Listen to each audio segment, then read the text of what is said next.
السلام علیکم دوستو، آج کی اس ویڈیو میں ہم صحیح بخاری کی حدیث نمبر 51 سے لے کر حدیث نمبر 56 تک کا مطالعہ کریں گے۔ صحیح بخاری حدیث نمبر 51۔ ہرقل روم کے بادشاہ نے ان سے کہا، میں نے تم سے پوچھا تھا کہ اس رسول کے ماننے والے بڑھ رہے ہیں یا گھٹ رہے ہیں؟ تو نے جواب میں بتلایا کہ وہ بڑھ رہے ہیں۔ ٹھیک ہے، ایمان کا یہی حال رہتا ہے یہاں تک کہ وہ پورا ہو جائے۔ اور میں نے تجھ سے پوچھا تھا کہ کوئی اس کے دین میں آ کر پھر اس کو برا جان کر پھر جاتا ہے؟ تو نے کہا نہیں، اور ایمان کا یہی حال ہے، جب اس کی خوشی دل میں سما جاتی ہے تو پھر اس کو کوئی برا نہیں سمجھ سکتا۔ حدیث نمبر 52۔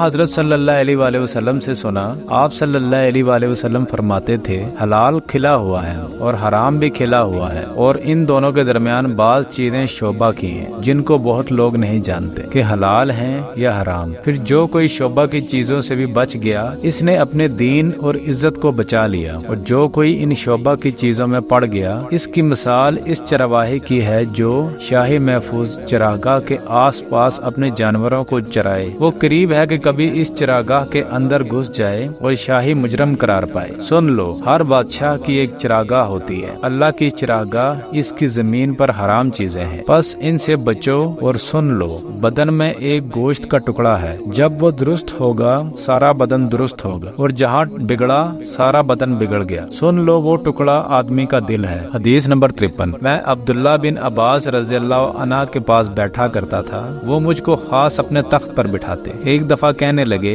کہ تم میرے پاس مستقل طور پر رہ جاؤ، میں اپنے مال میں سے تمہارا حصہ مقرر کر دوں گا۔ تو میں 2 ماہ تک ان کی خدمت میں رہ گیا۔ پھر کہنے لگے، عبدالقیس کا وفد جب حضرت صلی اللہ علیہ وآلہ وسلم کے پاس آیا تو آپ نے پوچھا کہ یہ کون سی قوم کے لوگ ہیں، یا یہ وفد کہاں کا ہے؟ انہوں نے کہا کہ ربیہ خاندان کے لوگ ہیں۔ آپ صلی اللہ علیہ وآلہ وسلم نے فرمایا، مرحبا اس قوم کو یا اس وفد کو، نہ ذلیل ہونے والے نہ شرمندہ ہونے والے، یعنی ان کا آنا بہت خوب ہے۔ وہ کہنے لگے، اے اللہ کے رسول، ہم آپ کی خدمت میں صرف ان حرمت والے مہینوں میں آ سکتے ہیں، کیونکہ ہمارے اور آپ کے درمیان مضر کے کافروں کا قبیلہ آباد ہے۔ بس آپ ہم کو ایک ایسی قطعی بات بتلا دیجئے جس کی خبر ہم اپنے پچھلے لوگوں کو بھی کر دیں جو یہاں نہیں آئے، اور اس پر عمل درآمد کر کے ہم جنت میں داخل ہو جائیں۔ اور انہوں نے آپ سے اپنے برتنوں کے بارے میں بھی پوچھا۔ آپ صلی اللہ علیہ وآلہ وسلم نے ان کو 4 باتوں کا حکم دیا اور 4 قسم کے برتنوں کو استعمال میں لانے سے منع فرمایا۔ ان کو حکم دیا کہ ایک اکیلے خدا پر ایمان لاؤ۔ پھر آپ صلی اللہ علیہ وآلہ وسلم نے پوچھا کہ جانتے ہو ایک اکیلے خدا پر ایمان لانے کا مطلب کیا ہے؟ انہوں نے کہا کہ اللہ اور اس کے رسول ہی کو معلوم ہے۔ آپ نے فرمایا کہ اس بات کی گواہی دینا کہ اللہ کے سوا کوئی معبود نہیں، اور یہ کہ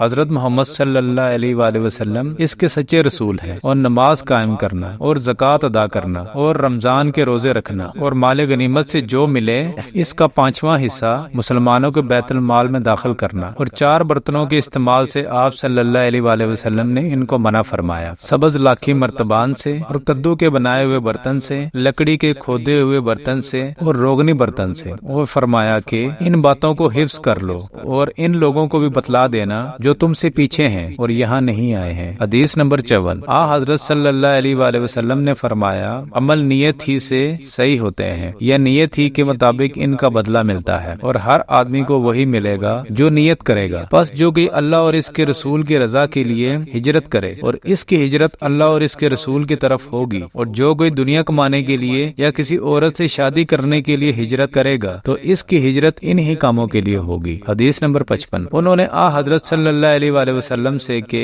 آپ نے فرمایا، جب آدمی ثواب کی نیت سے اپنے اہل و عیال پر خرچ کرے پس وہ بھی اس کے لیے صدقہ ہے۔ حدیث نمبر 56۔ حضرت صلی اللہ علیہ وآلہ وسلم نے فرمایا، بے شک تو جو کچھ خرچ کرے اور اس سے تیری نیت اللہ کی رضا حاصل کرنی ہو تو تجھ کو اس کا ثواب ملے گا، یہاں تک کہ اس پر بھی جو تو اپنی بیوی کے منہ میں ڈالے۔